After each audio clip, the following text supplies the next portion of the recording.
War and Peace, Book 8, Chapter 17.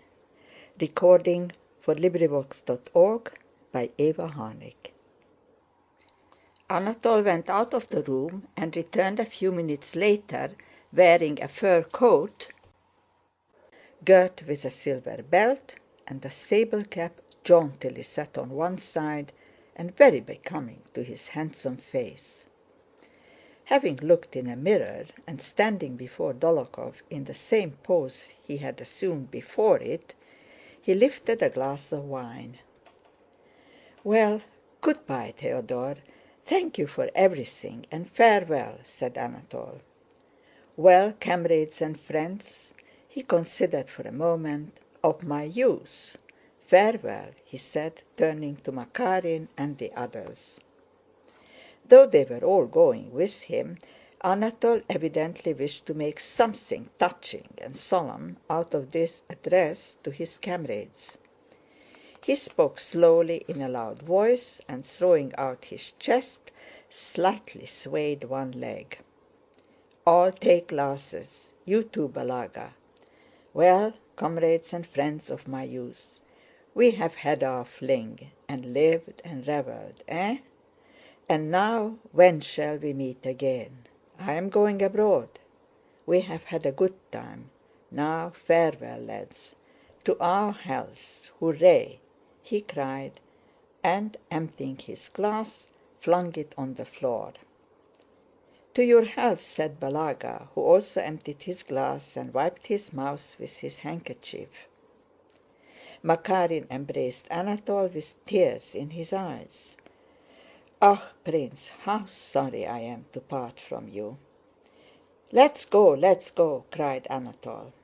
Balagá was about to leave the room. "No, stop!" said Anatole. "Shut the door. We have first to sit down. That is the way." They shut the door and all sat down. "Now, quick march, lads!" said Anatole, rising. Joseph, his valet, handed him his sabretache and saber, and they all went out into the vestibule. "And where is the fur cloak?" asked Dólokhov. "Hey, Ignátka, go to Matrëna Matrévna and ask her for the sable cloak. I have heard what elopements are like," continued Dólokhov with a wink. "Why, she will rush out more dead than alive, just in the things she is wearing. If you delay at all, there will be tears, and Papa and Mamma, and she's frozen in a minute and must go back.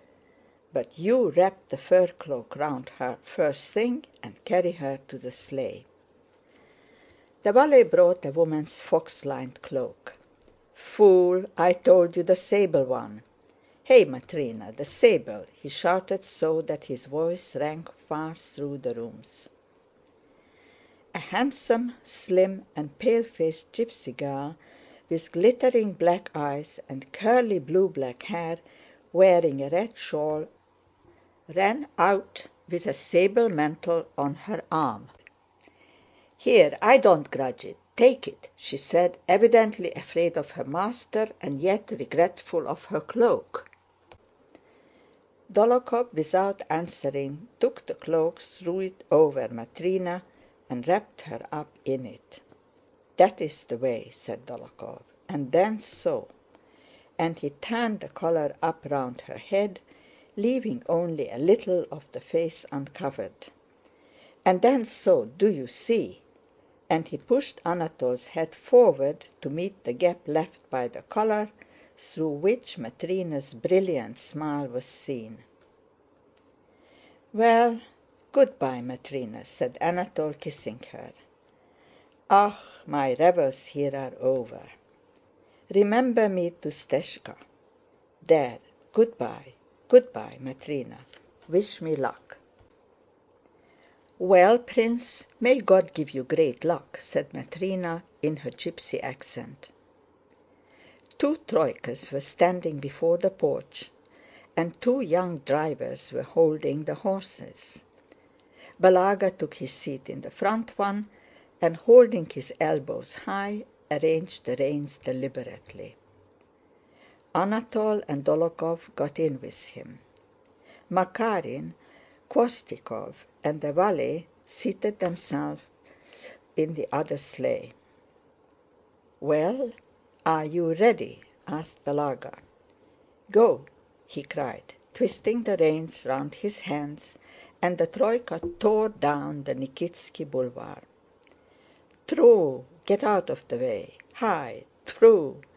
The shouting of Balaga and of the sturdy young fellow seated on the box was all that could be heard. On the Arbát Square the troika caught against a carriage, something cracked, shouts were heard, and the troika flew along the Arbát Street. After taking a turn along the Podnovinsky Boulevard, Balaga began to rein in, and turning back drew up at the crossing of the old Konyusheny Street. The young fellow on the box jumped down to hold the horses, and Anatol and Dólokhov went along the pavement. When they reached the gate, Dólokhov whistled. The whistle was answered, and the maidservant ran out. "Come into the courtyard or you will be seen. She will come out directly," said she. Dólokhov stayed by the gate.